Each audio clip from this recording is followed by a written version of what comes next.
Well, good morning, everyone. My name is Mike Tabor, and today I'm going to be doing Keystroke Live. We're going to talk about sales payment types. I'm going to go ahead and mute the crowd. If you have any questions, please use the chat box, and we'll go from there. All right, if you have any problems hearing me, again, use the chat box. I think it's working all right today. Again, we're going to go over sales payment types. You might ask why we're going to revisit this. We've done this before, but there's some new features in version 7 that have been added over time, and sometimes we don't know all the features that Keystroke actually has until we need them one day or until somebody stumbles across them. So again, we're doing Keystroke Live, and every week, this is Wednesday, 10 o'clock a.m. So next week, we'll be doing another one. On the slide chart here, I'm just going to talk about some of the kind of key features of sales payment types, and then we'll jump into the program and take a look. We talk about sales payment types as different types of payments. And one of the key distinctions is the differences between cash types of payments, which is cash, check, Visa, MasterCard. Credit in our program refers to accounts receivable, that's house credit or credit.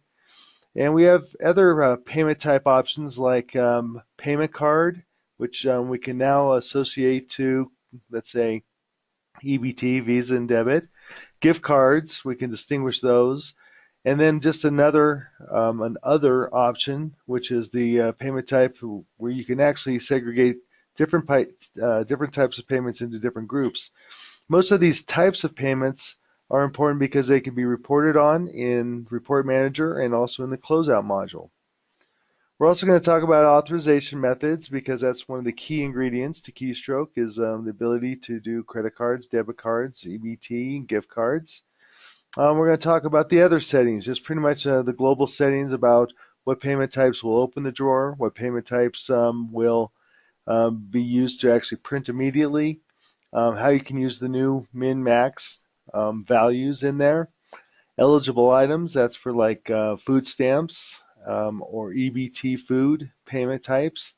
And we have gratuity now that it can be done through Keystroke, and also the closeout settings. So let me jump into Keystroke and then we'll come back to the slideshow here. First thing I'm going to do here is just go into the Keystroke program. And we're going to go ahead and clerk in and just take ourselves to Configuration Manager.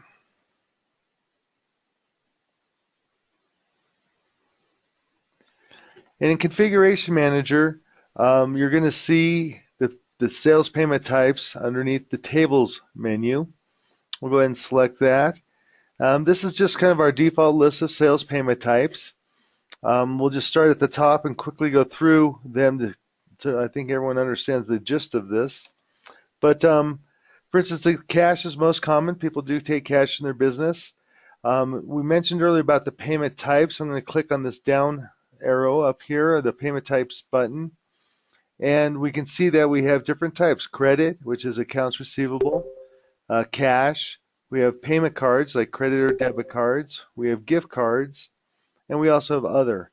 Basically, this distinction is important to tell Keystroke how to handle it and how to group the payments on reports. Most importantly is that credit, AR, that's on the top of the screen, is really most importantly used for accounts receivable.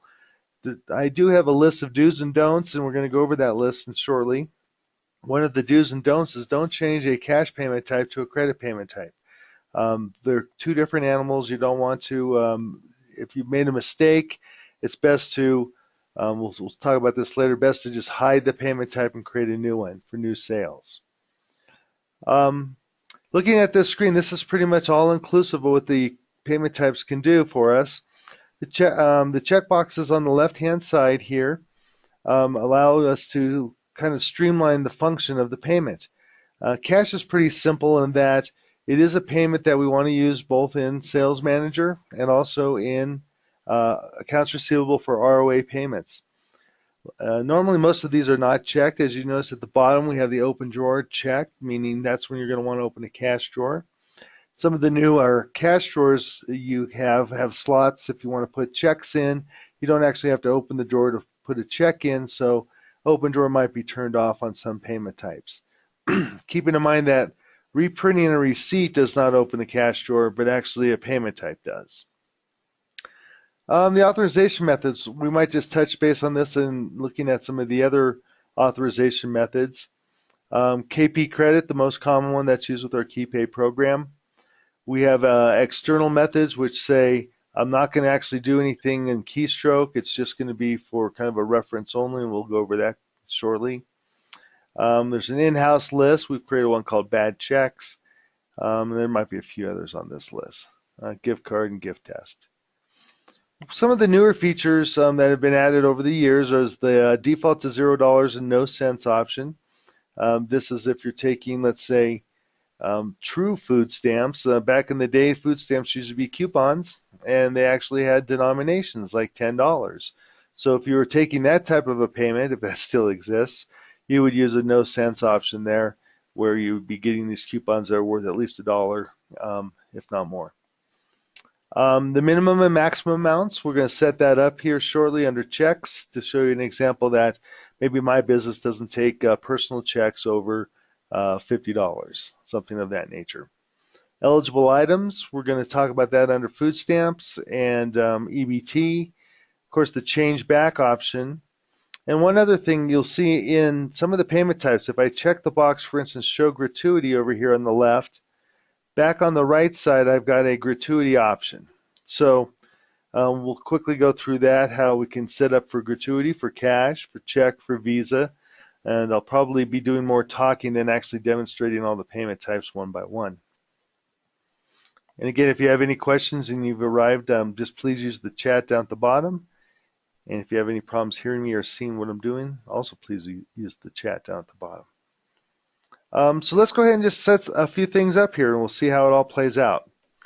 I've hit escape, so I'm back to the list of my payment types. Let's talk about the cash payment type, for instance. The check payment type. I'm going to actually change this name to a personal check. And the terms field, if I didn't mention, this is actually what gets printed on most of our standard forms. The ampersand is actually replaced with the reference field. So this would, if I put in 9959 as a check number, this would actually print the word check space 9959 on receipts and invoices. Checks, I'm going to go ahead and accept overpayment over here, and this is with the change back option. If you have this set to none, it means no overpayment. Sometimes you'll take a personal check only for the amount, and sometimes you'll take a personal check for the amount up to a certain amount. In this case, I'm going to set up the scenario that I will be able to take the check for more than the amount, and I'm going to give back cash or change. And let's say I set the maximum amount at $50, so I can only take checks up to personal checks up to $50. Here's the case where I mentioned, do I want the cash drawer to open on when I take a check, or do I have a cash drawer that has a slot where I can slip it through the slot in the front of the cash drawer? So I might uncheck that. I'm going to kind of just quickly go through some of these. Again, this is a cash payment type. Remember, cash is pretty much everything tangible. Cash, check, Visa, MasterCard. We've added over the years payment card for the credit cards just to segregate those out on reports. They do really nothing more. They do pay off the invoice. I'm going to leave this one at cash. Print button, I can have it automatically go to a print button, and this says a credit card receipt, but maybe I want to send personal checks.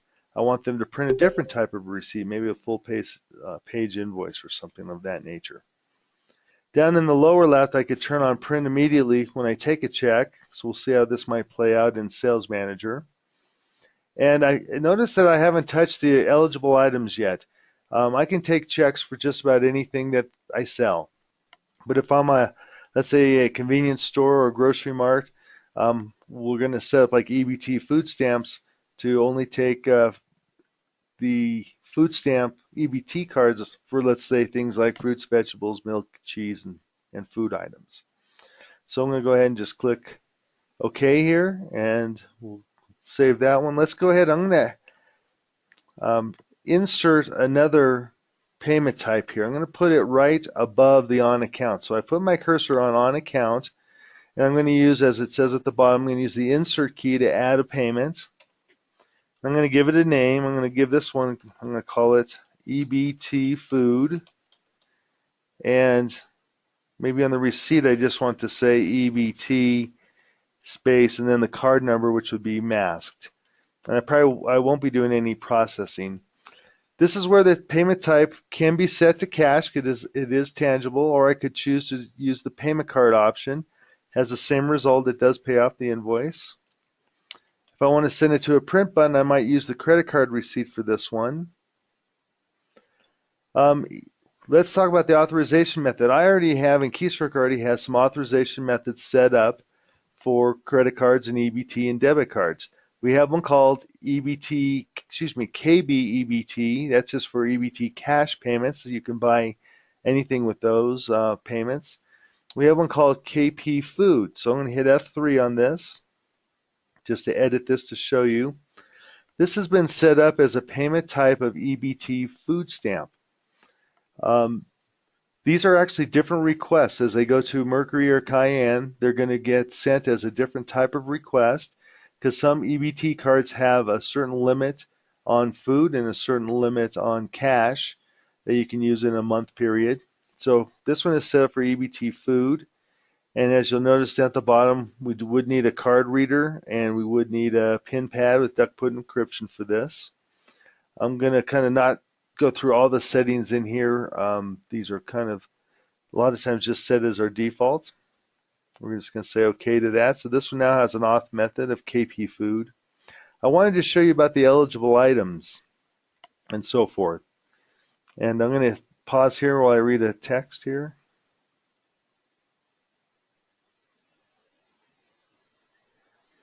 I think Gordon had a good question. I was setting up the check payment type, and I did have it not open the cash drawer, but I was over tendering it to give back cash as change. So yeah, that would probably be a problem, would have to be fixed. But I'll go back and take a look at that.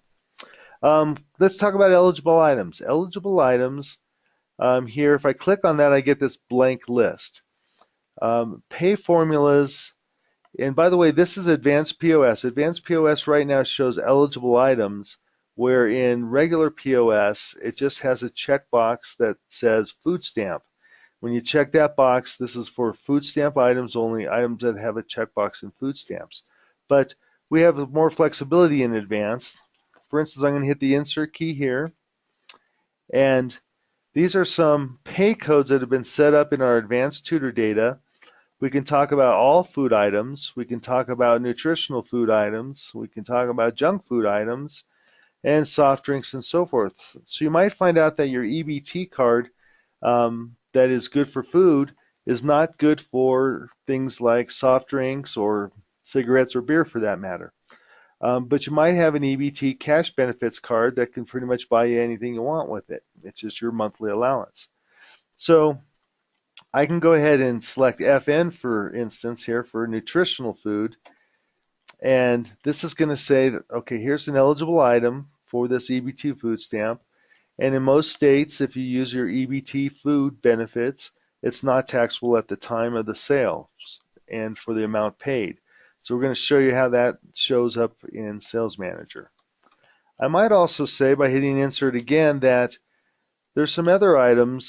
Maybe in my state, I can do soft drinks, but I can't do what they call junk food. So I might set up a second one and have it set the same way. And by hitting OK, now I've got two on the list. So what this is saying is any items marked with FN or FSD would be allowed by this payment type. If that's not all food items, but it might be in your state, or they might change the rules, and you can easily change it quickly without having. You can just use the wild card like the F asterisk. So I'm going to hit F10 to save this list, and then it shows here the first one on the list. This is EBT food, and so there's not going to be any change back. And I'm just going to keep this setting the way it is. We'll talk about the closeout settings later. It just helps us fill things out. And the EBT food, we're going to assume that this is a card. So we're going to be swiping it. And it's going to be approved for the exact amount. That's why there's no overpay. We're probably not going to need to open the cash drawer. If I do want to print the credit card receipt, I could do print immediately. So I'm going to say OK to this. And now we've selected EBT Food and set that up. Our Visa MasterCard Discover has already been set up in our payment types. I'm just going to hit enter on it and take a look that the auth method has a KP credit, authorization method.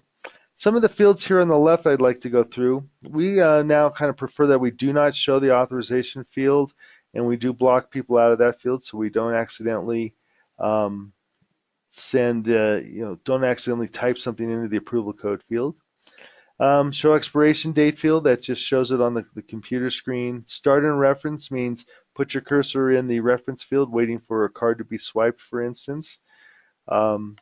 You wouldn't use that for cash, for instance. If you want cash just to go ahead and go right to the dollar amount so they can start typing in, let's say, $20, you would not want start and reference. Parse reference is a way to just take the credit card information and cut it out of a track 2 data and so forth. These are optional down here. Skip tendered field. Again, this is no overpay. And keep in mind, eligible items over here, if it's blank or if there's nothing there, everything is eligible. You do not have to list everything. Don't have to put an asterisk code in there. And on this one, I guess we could also do the credit card receipt. And we're going to print immediately. And depending if you have a slot in the drawer that the slip would fit in, or if you're doing paperless, meaning they're doing a signature capture device, and it's signature is captured, and all you're doing is printing a receipt for the customer, not for you to put in the drawer, we'll turn off open drawer. So we've set up a few things here, and let's go see how they all work. I'm going to actually say OK to this and go back and let's go to my personal check here. This is where if I was going to take a check, a personal check for over the amount up to $50, I would probably want to have open drawer turned on so I could open the cash drawer for change. Thank you, Gordon. We'll say OK to this. I'm going to hit F10 to save the list. Now let's go to Sales Manager and show a couple of things here on how this might work. So if I start selling some items, and I do know that I think we have some different candy and chocolate coins and some other stuff. I am going to F3 on this item just to take a look at it before I sell it. Looking down here below, this is coded as pay code as food junk food. So if I put candy on here, that would be able to be paid for, let's say, by a check, but maybe not by EBT. And hit insert again. I think we have some Pepsi products in here, like a single Pepsi. Looking at this, this is a soft drink. I chose for this example to say that EBT food would be accepted for soft drinks, but not for junk food like candy. So we'll go ahead and select this item. And let's just change some quantities here just to see what it all looks like. 10 candy bars. Okay, so now I'm going to hit enter to go. And by the way, let me show you right away. This line item right here, once I put an eligible item that was eligible for a special payment type, it displays it down here at the bottom right. At the bottom right, you're going to see EBT food $1. So it's kind of giving me a running total of what can be tendered for, let's say, cash, $5.95. What can be tendered for just EBT by itself, food, which would be $1. So I'm just going to make some bigger numbers here just to show how this would work. So now I've done 10 bottles of Pepsi. I can spend $5 on my EBT food and $10.68 for the total order. All right, so I'm going to hit F10. Now here's kind of how the difference plays out. Now that I'm using some of the functions of payment types, you'll see that the EBT food will only allow me to take $5. Food stamps, that actually I was already set up before to allow everything. Actually, I didn't even look at that one. That one we didn't touch. It's set to accept $9.40. Personal check, this is where I could do an overtender of $50 and put a check number in here. So if I were to pay for this for $50, it would go ahead and accept that and give me change back and print a receipt immediately. Right now it's actually printing. There's the receipt overlay of this. That's the receipt for the check, up to $50 with cash back. This one doesn't show change on that form I used. And so I close that, and now the program will go ahead and automatically save my transaction for me. I'll go ahead and pull that same transaction up, and we could actually add some different stuff on here. You notice my transaction was not over $50. Now that my transaction is over $50 here, let me get a fresh start. I'm going to delete these payment types for sake of discussion. Okay, so let's say this is my transaction here. I'll give it a time to refresh here. I've added a big ticket item, something that makes my total over $50. Notice that I still have some EBT food I could apply to this transaction. When I hit enter to select payments, this is where the program's kicking in and saying, well, personal checks I can only take for $50. I can do EBT food for $5, and the food stamps, which I don't think I know what I set up. I think it's accepting everything with an F. I think it's set for FA, and that would be more like a cash benefits card. So here's where the case is of a personal check. It doesn't allow me, I did that a little too fast for the sake of this screen redraw. I'm going to select personal check, and then I'll let this show up on the screen in a second. It says, notice this payment has a maximum limit of $50, and so this is where you tell the customer, oh wait, don't write it for $377. I forgot you can only take $50. And so it will default the next screen to the $50 automatically. In this case, there will be no change. I'm just going to, that's a check number. And now I could use EBT for the $5, and if I hit enter on this, it's going to probably want to go process something. No, I'm not going to put anything in, but this is where we'd swipe an EBT card, and you would have to put a PIN in if you wanted to continue on with this. Or I can select a cash, check, or Visa for the remaining amount. I can take Visa for everything. I can take a gift card for the full amount. So if you see anything that doesn't have a dollar amount, it's allowed for the full dollar amount. In this case, I'm just going to select cash to save this transaction. Probably could have printed a different receipt. Okay, so I'm going to go back to my slideshow right now and just talk about some do's and don'ts of payment types. And this is kind of important stuff to remember here. It's okay to copy a payment type. I'll show you how to copy one to another. So some people like to split up Visa, MasterCard, and Discover into 3 payment types. So we can make that happen, and then we don't have to worry about making all the settings identical, but we can actually make that happen. We're going to use Control-C and Control-V, which are the copy and paste keys. You can use Control-X, which is a delete and paste. You could do it twice. But I recommend Control-C and Control-V. What is okay and recommended is to turn off or hide payment types with security levels. If you've already used a payment type in the past, you don't want to be changing it. You do not want to be saying, oh, I want to get rid of that. Your historical data will be kind of damaged if you get rid of some payment types. The don'ts: never delete a payment type. If you've had it and you've used it and you don't want to use it anymore, just hide it or turn it off, and I'll show you how to do that. Never change its type from cash to AR, or vice versa. Some people like to see the payment type number 3 that's called on account be right below cash and be something different than on account, so they change it to like Visa, or they change it to check, and then they kind of impact all the previous invoices that used to be on account, which was payment type number 3. So the payment type number comes in handy. Let's go back into Keystroke here, and I'm going to move on to Configuration Manager to kind of finish up with some more settings. For the sake of this, I'm going to go ahead and look at the food stamps. It did have eligible items set for food with an asterisk. This is where that includes FNs, nutritional food, junk food, soft drinks. So the F asterisk is why I came up with $9 on this payment type. Whoops, I'm hitting escape there. Okay.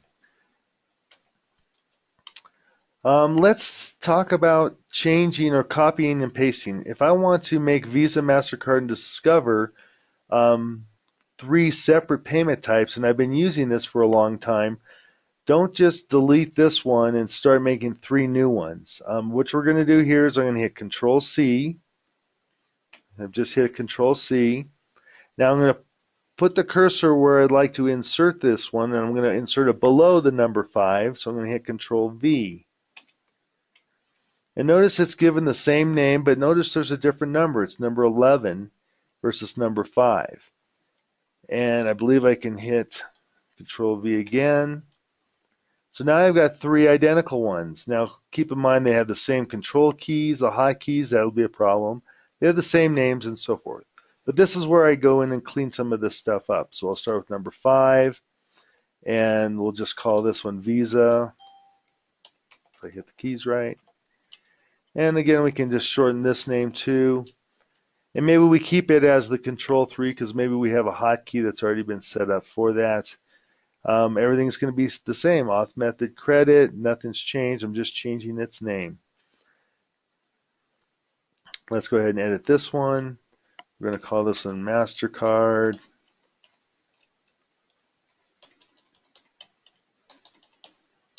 And I could call this something different. Maybe it's a Control M for MasterCard, as long as you keep in mind you're not using that for something else. I don't need to change anything else. I want it to act the same as the Visa. Discover. I'm going to hit F3 to edit it. And maybe I want it to read a little differently too on the screen.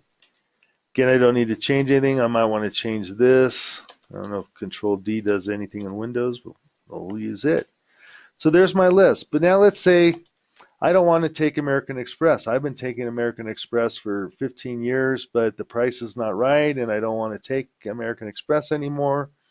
So what do? I don't delete it. I don't hit the delete key. I go ahead and I just hit enter on it, and I've got two options here. The simple option is to uncheck the boxes right here that say available on sales, available on ROA payments. Then it's easy to find and come back to and turn back on if you ever need to. It's as simple as that. I'm going to show you some other options down here under security levels. If I click on it, I can change the add a new payment to something like -1. Most people are not in the negatives. 0 is usually the most common clerk for administrators. I can do edit. Maybe I do want to go look at previous ones.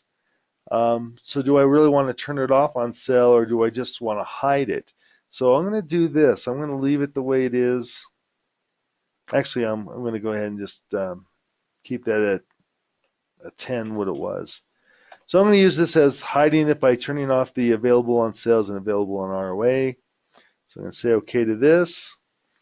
So at this time, I've gone ahead and saved what I like. I'm going to go to F10 a few times and go back to Sales Manager.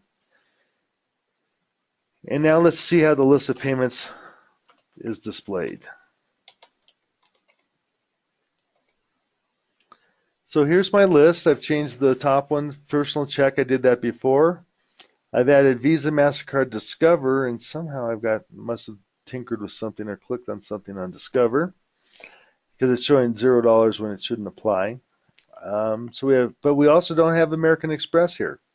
So American Express is missing from the list. So again, some of the do's and the don'ts.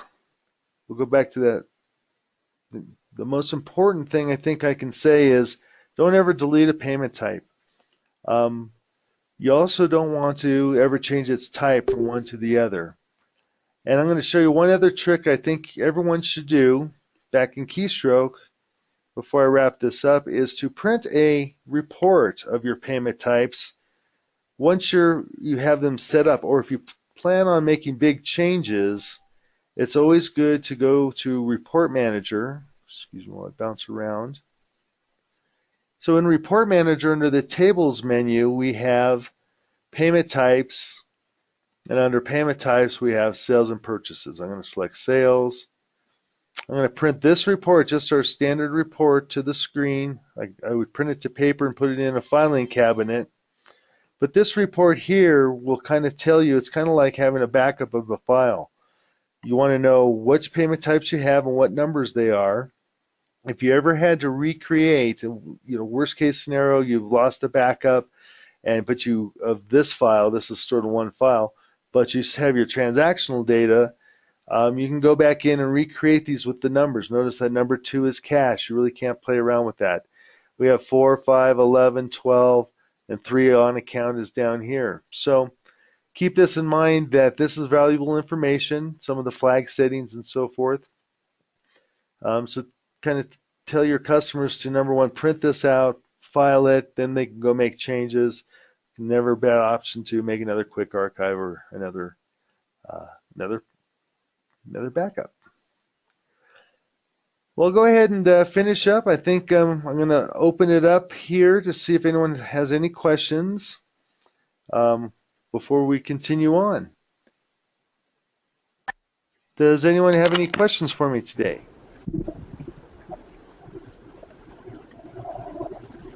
Well, great. All right, well, next week, Lynn Gustens is going to be doing security levels for us. There's lots of new security levels that have been added over the years, too.